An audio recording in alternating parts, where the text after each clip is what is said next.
And now we need to start looking at the rest, because if I was to leave all the rest of these branches on here, they would start getting some unsightly swelling in areas that we don't want swelling in.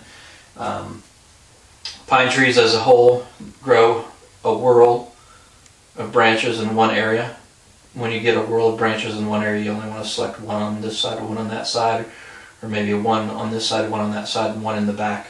You don't want to keep them all on there. I did in the younger stages of this tree's life because I needed to keep as many on there as possible, because I knew once I did the trunk chop, these were the branches I would have to work with. So you always want to keep more than you need, but now that we've got everything down to the size we're going to have on this tree, we want to start being selective as to what we're going to keep and what we're not.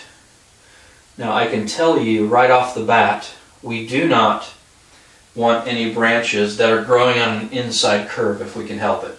I've got one of those right here. That branch is in a way and isn't in a way on an inside curve. I've got 5 branches over here in this area on this outside bend, so we're going to need to bring that way down. We're going to need to only keep a few of them, not all of them, so I need to start looking at those, seeing which ones are the healthier ones, seeing which ones are in the correct location, because of course we definitely don't need that many branches on this side of the tree. Well, shoot, let's see. Pardon my head and my body here, I've got to look from the front just to see which one looks like it's going to be the best for the tree itself. Let's see. Okay.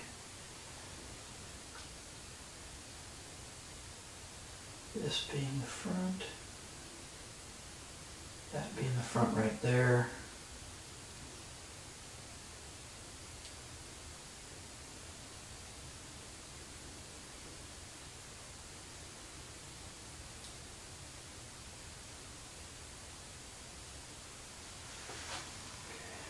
Keep that one. We're going to remove this one. Always take your time when you're doing this, because you can't put them back. That's for sure. You can try to grow them back, but you can't always put them back.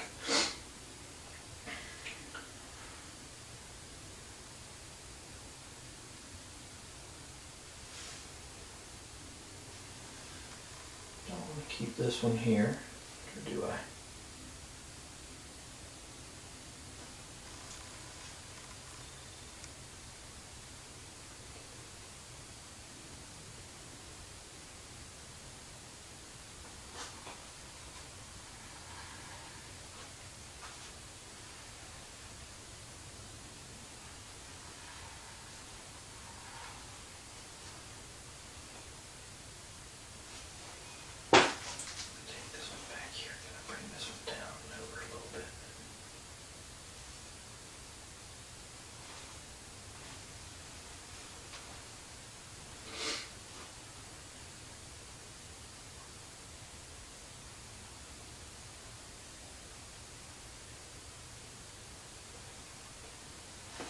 Sorry guys, I'm not talking right now. I'm just trying to concentrate on making the correct selections for branches on this tree.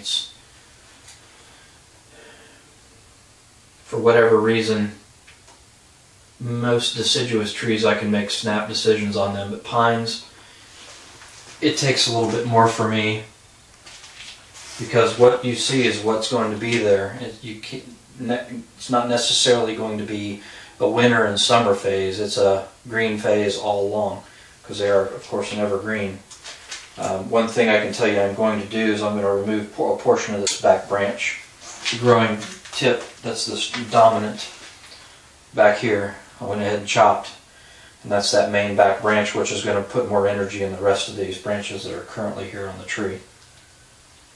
That'll help us with that.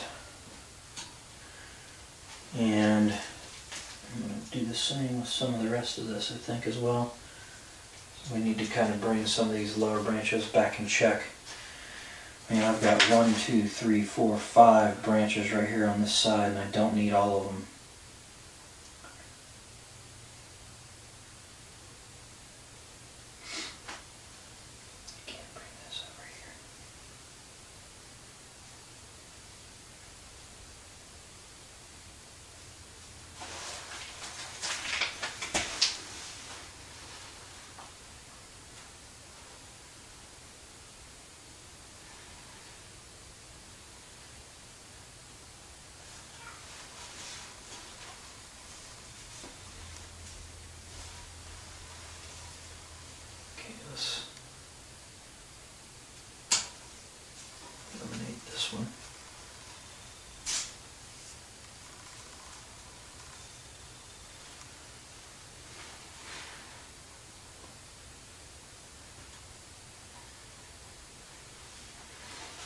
These two are basically in the same spot. Which one potentially is going to be a better branch?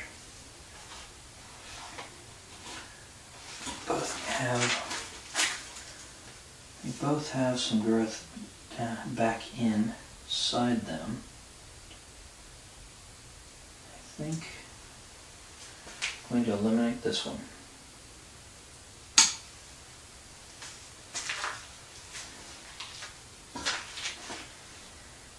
That leaves me 3 there.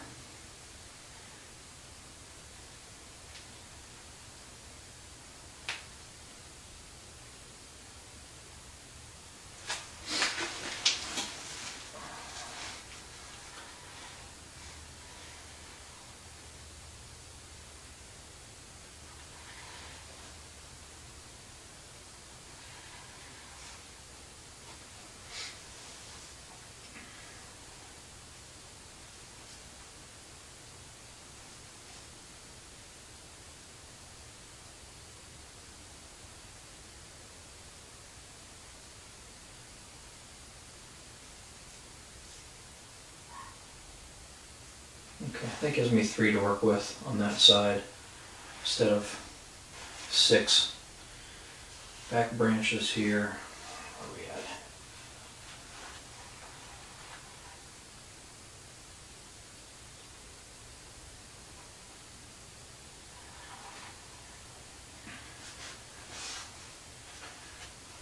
This is the stronger growing area. So nip that back just a little bit. While I'm doing the branch selection here, the higher branches that are a little farther up, of course, because of apical dominance, they are all longer. For the final design, we want everything to be kind of pushed back and have that nice, pine isosceles triangle design, because this is going to be a formal Japanese style black pine. So what I'm doing is, for instance, this lower branch here, it's the main part of the branch has really strong growth. There's a side shoot that's off of it that is a little bit down lower, that's weaker, but it does have strength in the bud. So even though that is a low branch and a back branch, I'm going to go ahead and cut it back because I don't need it this long for the final design. So I'm going to start doing some selective pruning that way as well to kind of bring all this into perspective. Let's just go ahead and take this all the way back to here. Now, of course, any branch that I prune, I'm going to leave just a little bit of a nub, or just maybe 1 or 2 needles, because this thing has not been root pruned. What will probably happen, and what I'm hoping is going to happen, and we'll keep our fingers crossed and see, any of these branches that I trim back, if I leave at least 1 set of needles on that branch stub, I'm hoping I can get a back bud right there, and that'll also help me with my ramification. So that's what we're going to work on right now. I'm going to continue doing some branch selection here. I'm sorry it's taking a long time to do this, but I really want to do it right.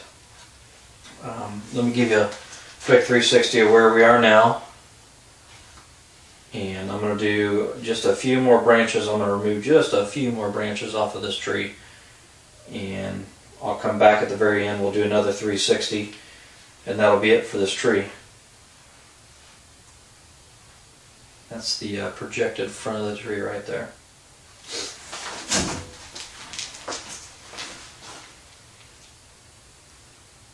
So, we'll be back. Alright, there we go, folks. Made my final branch selections for now. I have a couple of branches that are on the tree that I don't have a dormant bud or any kind of bud extension on that I'm kind of concerned about, but I've gone ahead and left another branch in the vicinity of where that one is. In the event that it dies off, I have another branch to replace it. So I do have a few additional branches on here that are not necessary at the moment, but they may be necessary once this thing starts to grow in the spring. We'll go ahead and do a 360 on it here real quick, and we will go from there. Again, we're going to let these candles on here extend and harden off. And what I mean by harden off is I'm going to let them grow and get to the point where they're kind of like the rest of the needles that are on this tree right now. They're stiff and pointy instead of soft and supple. At that point in time is when you always want to do your cutting back on those areas for the back budding. I believe, fingers crossed, what I've seen so far on this tree, with of course this apex, the main trunk apex that we removed, I mean, there was nothing. I don't know if you can see this or not. I don't know if it's going to focus. This is the cut site right here, and there were nothing here before. But you can see there's dormant buds. There's a dormant bud that was here, and a dormant bud that was here that popped. So maybe you can see them now if it'll focus.